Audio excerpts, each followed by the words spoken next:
Bismillahirrahmanirrahim. Assalamualaikum warahmatullahi wabarakatuh. Selamat pagi dan salam sejahtera untuk kita semua. Yang saya hormati Profesor Dr. Samsul Hadi, yang saya hormati Dr. Nunung Nurjana. Izin pada pagi hari ini saya akan mempresentasikan makalah dalam mata kuliah pengembangan sumber daya manusia dan pelatihan dari buku Artificial Intelligence for Human Research, Human Research di section 2 dengan topik The Basic of Artificial Intelligence. Pada presentasi ini saya mulai dengan di latar belakang bahwa pemahaman yang mendalam terhadap AI itu sangat penting bagi organisasi yang ingin tetap kompetitif di era digital gitu. Karena semua sekarang pada kegiatan, pada tahapan dan semuanya sekarang arahnya pada penggunaan AI atau AI. Jadi pengelola organisasi itu juga harus memanfaatkan AI dengan baik. Dan AI menawarkan peluang besar dalam meningkatkan produktivitas, efisiensi dan pengambilan keputusan di bidang sumber daya manusia. Jadi dengan hadirnya AI itu akan sangat membantu ya dari bagian human resource untuk meningkatkan produktivitasnya, kemudian untuk meningkatkan efisiensi dan dalam pengambilan keputusannya. Itu akan sangat bermanfaat bagi pengelola di bidang sumber daya manusia. AI telah menjadi bagian integral dari dunia kerja modern. Jadi kalau semua sekarang di perusahaan-perusahaan itu semua sudah mengembangkan ya, mengadaptasi dan memanfaatkan secara optimal AI dalam proses dalam proses di dunia kerja begitu. Kemudian organisasi juga perlu memahami dan mengadopsi AI untuk meningkatkan produktivitasnya. Kemudian big data menjadi fondasi utama dalam sistem AI. Jadi ketika kita ngomong AI dalam pengembangan sumber daya manusia, maka harus banyak hal yang menjadi pertimbangannya. Salah satunya adalah big data. Nah, nanti kita akan bahas tentang bagaimana big data di sumber daya manusia. Eh, Berikutnya di latar belakang adalah tentang penerapan AI di lingkungan kerja menawarkan peluang yang besar yang tidak dapat diabaikan gitu ya.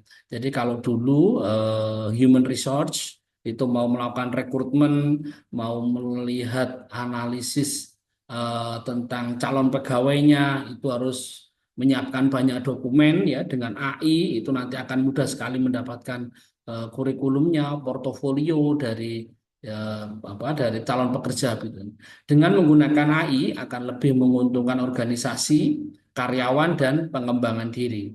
Ya, tindakan proaktif artinya bahwa hari ini human resource itu harus proaktif untuk belajar, memahami tentang bagaimana AI ya, tentang bagaimana pola kerja AI dan bagaimana memanfaatkan AI terutama dalam pengembangan di sumber daya manusia gitu. Peran AI dari dunia kerja berkembang pesat, membutuhkan pemahaman yang mendalam bagi para pemimpin di sumber daya manusia. Nah, ini merupakan satu tantangan tersendiri bagaimana AI itu bisa dimanfaatkan dengan baik ya oleh perusahaan ya kan. Salah satunya harus ditingkatkan nanti adalah para pemimpin sumber daya manusia atau yang mengelola dari bagian human resource gitu. Oleh karena itu, AI menjadi topik dan instrumen penting dalam pengelolaan sumber daya manusia. Kalau kita lihat sekarang perusahaan atau apapun itu lagi banyak mengadopsi ya dan menerapkan tentang AI karena dengan AI akan memberikan banyak kemudahan terkait dengan seleksi, kemudian dengan portofolio, latar belakang ya dari calon pekerja. AI juga sangat memungkinkan untuk melakukan pengembangan terhadap human resource ya. Kemudian AI juga nanti akan sangat ini ya membantu ketika melakukan pemantauan dari aktivitas pekerjaan gitu ya. Dengan segala manfaat yang diberikan AI, maka dunia ini ya, dunia sumber daya manusia ya, human resource itu harus mulai banyak mengembangkan belajar tentang AI supaya nanti bisa dimanfaatkan dengan baik di bidang sumber daya manusia. Konsep dasar analitik SDM ya. Jadi ini adalah konsep dasar bagaimana analitik dari SDM. Yang pertama adalah analisis deskriptif ya. Ini menggambarkan keadaan saat ini misalnya tingkat retensi dari karyawan ya dan juga menyediakan wawasan tentang tren SDM saat ini. Nah, AI bisa melihat itu ya. Jadi dengan analisis deskriptifnya kita bisa melihat kira-kira hari tren eh, pengembangan sumber daya itu harus bagaimana. Ya. Kemudian yang berikutnya tentang analitik prediktif ya. Ini adalah menggunakan data historis ya untuk memperkirakan hasil di masa depan seperti prediksi tingkat kepuasan dari karyawan gitu ya. Kita bisa melihat dengan AI akan dengan sangat mudah kita melihat historis ya. Kita akan di data misalkan kita lihat bagaimana tingkat kepuasan karyawan ya yang bekerja dalam 1 tahun terakhir gitu ya.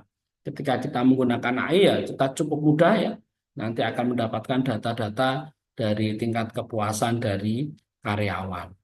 Berikutnya adalah tentang analisis preskriptif ya.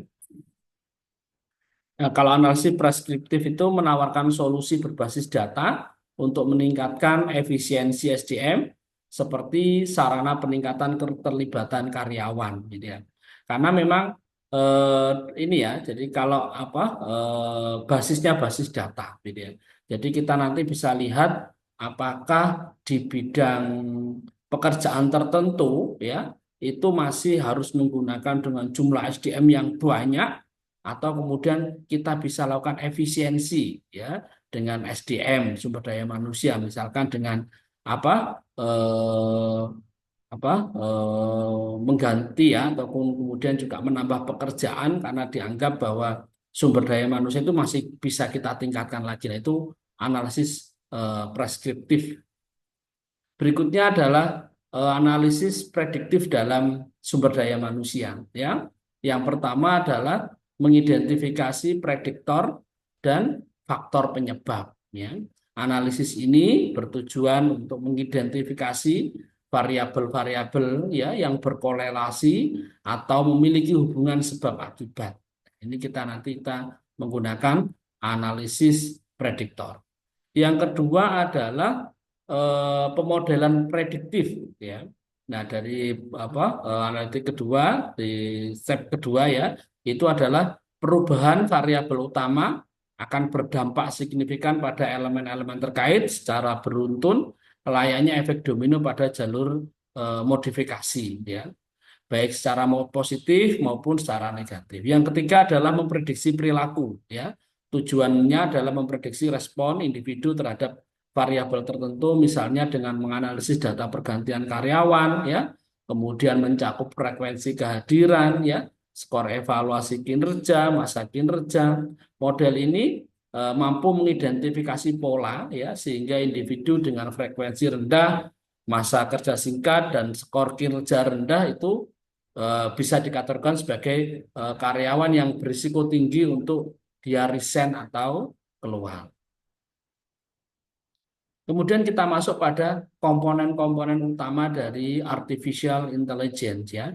Yang pertama adalah pembelajaran mesin atau machine learning ya. Nah, yang ini komponen utamanya. Satu adalah menggunakan machine learning ya. Machine learning memungkinkan komputer mempelajari tugas ya tanpa pemrograman eksplisit ya dengan menganalisis data untuk mengenali pola.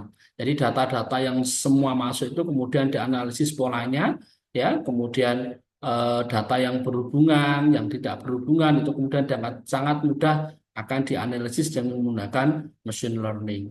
Terdapat dua metode, yaitu pembelajaran terawasi yang memerlukan instruksi spesifik. Jadi kita perlu membuatkan instruksi pada machine learning. Dan yang kedua adalah tanpa pengawasan yang lebih mandiri dalam menemukan pola-pola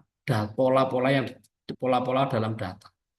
Meskipun lebih canggih, metode tanpa pengawasan masih jarang digunakan secara komersil. Ya, yang lebih banyak adalah dengan pengawasan. Ya, perusahaan-perusahaan besar seperti Google, Facebook, IBM, Microsoft, telah mengintegrasikan machine learning ke dalam operasional mereka untuk meningkatkan pelayanan dan inovasi produk yang mereka hasilkan. Komponen utama berikutnya dari AI adalah Natural Language Processing atau NLP ya. Nah, di NLP itu adalah memungkinkan komputer ya itu memahami bahasa manusia secara alami ya. Jadi nanti dia tahu polanya ya, dia kemudian pendekatnya adalah berbasis machine learning tanpa pengkodean manual atau peta bahasa ya.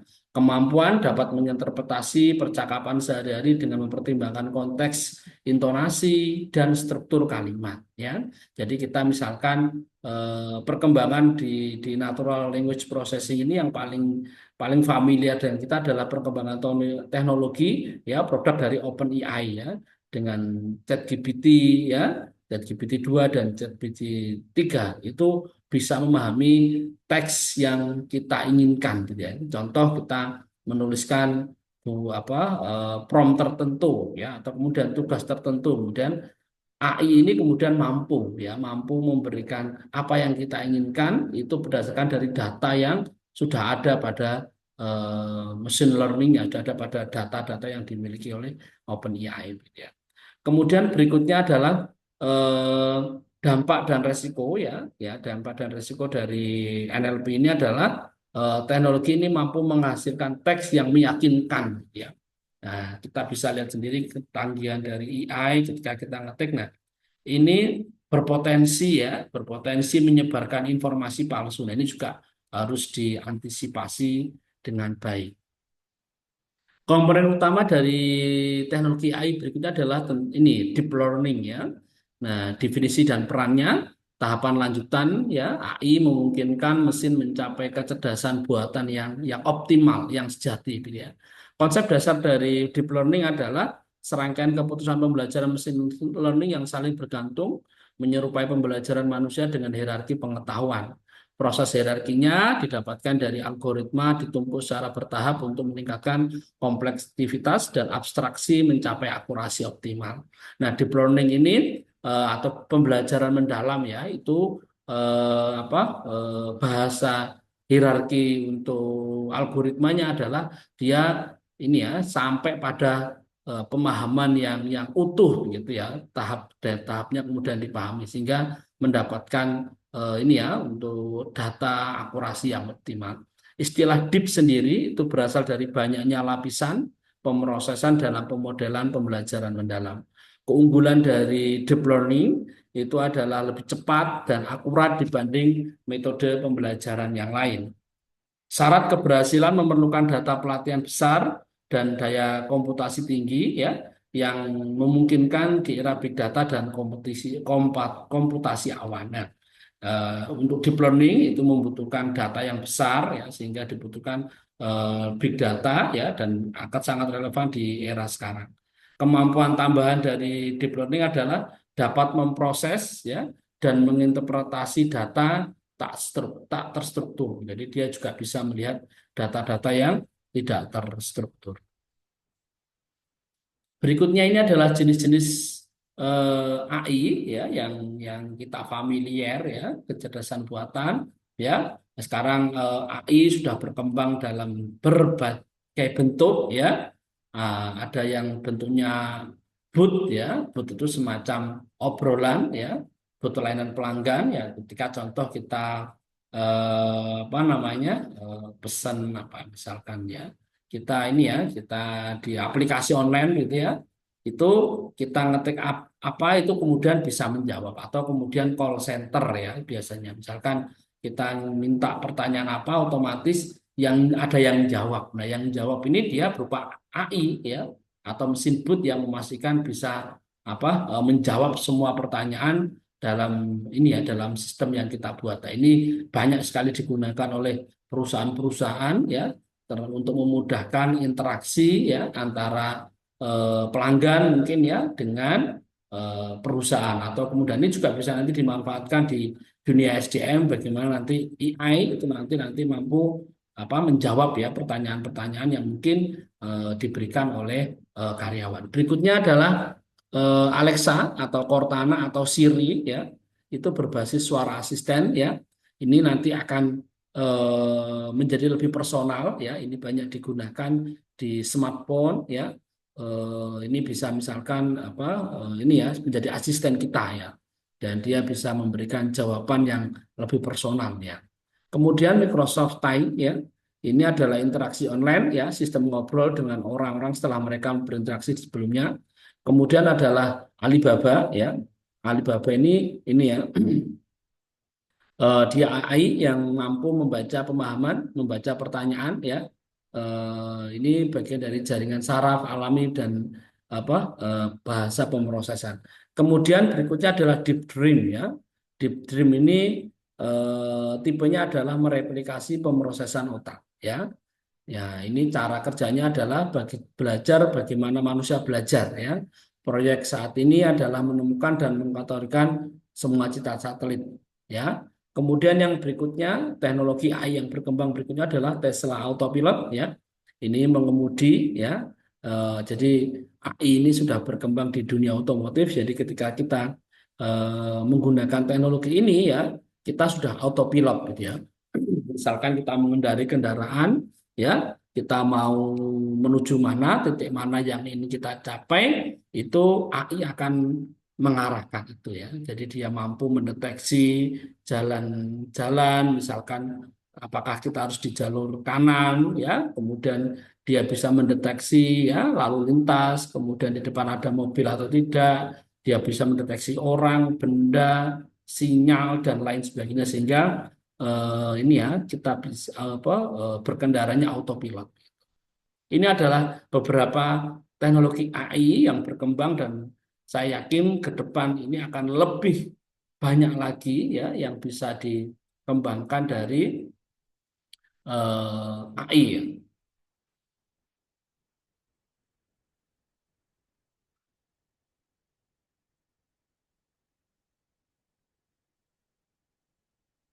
Berikutnya adalah ini ya, tantangan penerapan AI untuk SDM ya. Ya, tadi sudah apa saya jelaskan tentang manfaat ini ya, tentang AI dan sebagainya. Terakhir kita lihat tantangan penerapan AI untuk di SDM gitu ya. Tantangan yang pertama adalah kurangnya pemahaman AI ya di kalangan pemimpin SDM ya. Ini juga menjadi tantangan tersendiri ya, karena mungkin dulunya ya tidak belajarnya tentang bagaimana human resources ya. Kemudian sekarang hadir teknologi AI ya, dan ini harus belajar lagi. Nah, ini juga apa membutuhkan apa menjadi tantangan tersendiri, gitu ya. Berikutnya adalah tentang pengelolaan data yang besar dan kompleks, gitu ya. Nah, dengan pengelolaan data yang besar dan kompleks ini ya itu juga harus disiapkan dengan baik ya dari perusahaan. Kemudian tantangan berikutnya adalah kekhawatiran akan bias dalam pengambilan keputusan berbasis AI ya. Ini karena mungkin ini ya AI itu kan dihasilkan dari hasil analisis komputer ya. Dan ketika hasil analisis komputer itu bisa jadi kurang tepat gitu ya karena memang di bidang sumber daya manusia ya itu kan banyak mempertimbangkan banyak hal gitu ya. Nah, kekhawatiran akan kesalahan pengambilan keputusan yang berbasis AI ini juga menjadi tantangan tersendiri hingga saat ini. Kemudian keterbatasan data ya. Nah, AI membutuhkan data dalam jumlah yang besar dan berkualitas tinggi. Nah, ini yang mungkin tidak begitu banyak yang hadir di bidang SDM ya. Bias algoritma ya. Jadi AI dapat mewarisi bias dari data yang digunakan untuk melatihnya. Jadi misalkan dia datanya tidak bagus ya, itu juga nanti hasilnya tidak bagus. Berikutnya adalah resistensi karyawan ya. Nah, ini juga menjadi tantangan tersendiri. Beberapa karyawan mungkin khawatir bahwa AI akan menggantikan pekerjaan mereka gitu ya. Berikutnya adalah keamanan dan privasi data. Nah, ini juga ya, penggunaan AI dalam sumber daya manusia memerlukan perlindungan terhadap data karyawan. Nah, ini juga menjadi tantangan tentang penerapan AI di bidang SDM. Nah, ini adalah beberapa ya perkembangan AI dalam berbagai negara ya. Yang pertama adalah Cina ya.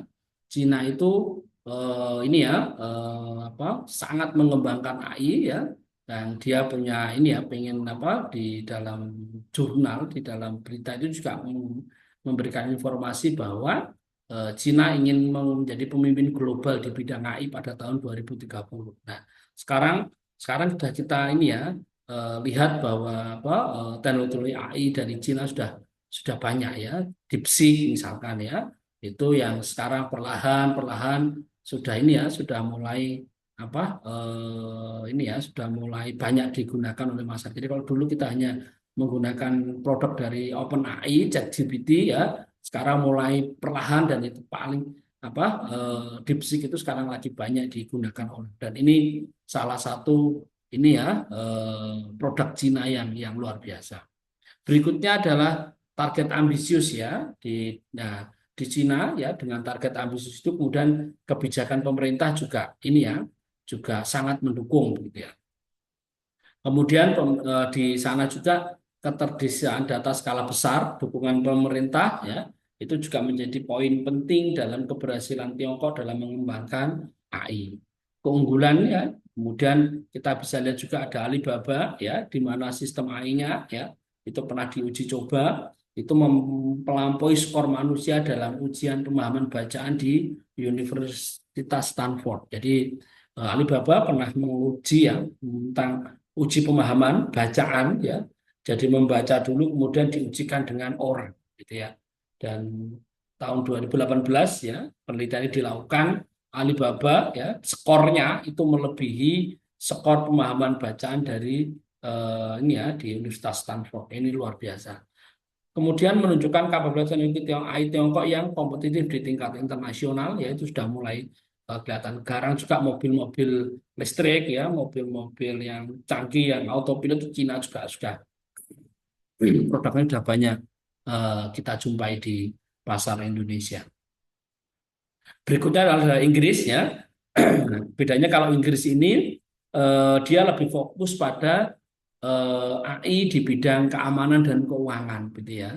Nah, ini memang ini ada strategi-strategi sendiri dari dari berbagai negara. Sejak 2017 ya bermunculan perusahaan rintisan yang memanfaatkan AI untuk berbagai sektor otomotif, keamanan cyber dan verifikasi identitas. Salah satunya adalah Onvido ya yang mampu menerapkan teknologi pengenalan wajah ya untuk mempercepat dan mengamankan proses verifikasi identitas dan penyaringan latar belakang ya, dan juga mengurangi resiko pencurian identitas atau data. Berikutnya adalah Benevolent AI ya, ini juga dari Inggris, itu deep learning mempercepat ini di bidang kesehatan ya. Jadi riset pengembangan obat-obatan dan menganalisis data riset farmasi. Berikutnya adalah Upnode, ya, aplikasi berbasis AI memberikan analisis risiko di bidang keuangan. Nah, ini di Inggris lebih banyak dikembangkan AI dalam bidang kesehatan, ya, keamanan dan juga bidang keuangan. Berikutnya adalah Amerika, ya. Konsep konsep AI mulai berkembang ya dari makalah Alan Turing yang itu kita semua sudah membacanya ya tentang computing machinery intelligence. Itu Alan Turing menulis itu sekitar tahun 1950-60-an ya. Jadi Amerika Serikat menjadi pioner dalam pengembangan teknologi AI. Kemudian AI generatif ya berkembang dengan model seperti GPT ya, OpenAI, BERT ya, Google ya, itu mendukung tadi ya NLP dan pemrosesan bahasa alami. Nah, AI yang sifatnya generatif ya, itu sekarang lagi banyak digunakan ya di bidang di kampus-kampus itu juga banyak menggunakan AI yang sifatnya generatif. Google punya produk DeepMind, BART, dan Gemini ya. Ini fokus pada deep learning dan AI generatif. Kemudian OpenAI punya ChatGPT-3 dan ChatGPT-4. Ini merupakan pengembang model NLP canggih yang sekarang kita manfaatkan. Kemudian Microsoft punya Copilot dan Azure AI. Ini berbasis cloud ya. Jadi kalau Microsoft basisnya basis. Kemudian Meta itu membangun ini ya, kemudian Meta ini perusahaan dari ini ya, Facebook dan yang lain sebagainya. membangun ini ya AI untuk media sosial, fokus pada AI dalam interaksi digital ya.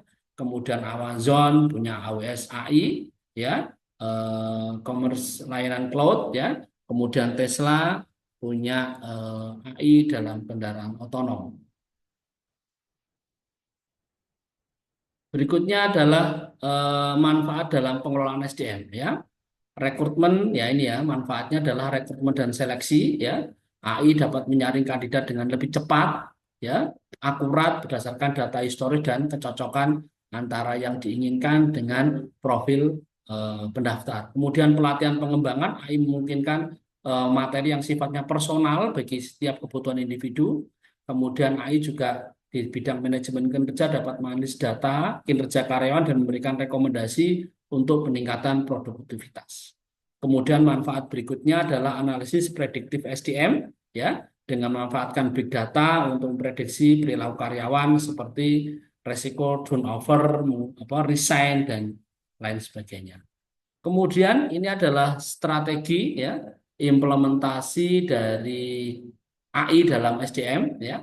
Yang pertama adalah meningkatkan literasi digital karyawan ya, pelatihan tentang AI ya dalam memanfaatkan bagi SDM.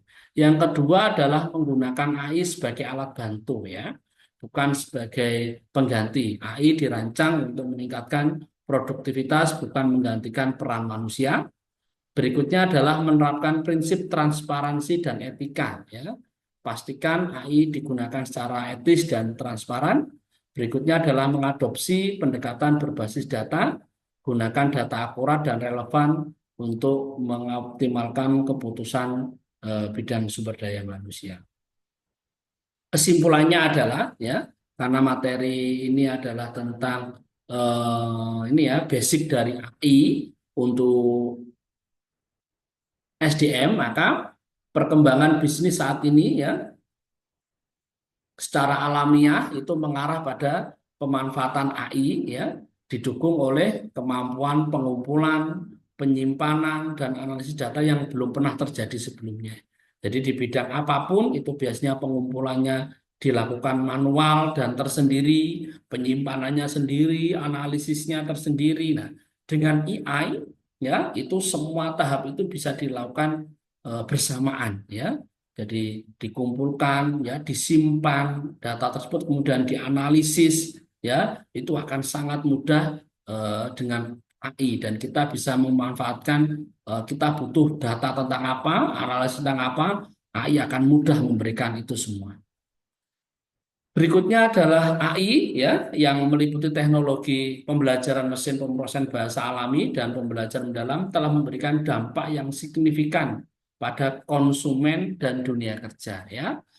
Ini kita sebagai konsumen itu juga sekarang bisa ya memanfaatkan AI sebagai di dunia kerja apalagi ya karyawan ya pengelola perusahaan bidang SDM itu bisa sangat mudah untuk manfaatkan AI gitu. Berikutnya adalah peningkatan adopsi dan investasi yang pesat serta upaya riset dan pengembangan sistem AI canggih yang digalakkan pemerintah dan pelaku bisnis global menunjukkan perkembangan teknologi yang saat ini dikembangkan gitu ya. Nah, eh, ini ya tentang adopsi, tentang investasi, perusahaan-perusahaan itu sekarang juga adopsi tentang AI dan juga investasi untuk pengembangan AI karena memang ini ya karena memang apa dunia sekarang mengarah ke sana, trennya ke sana.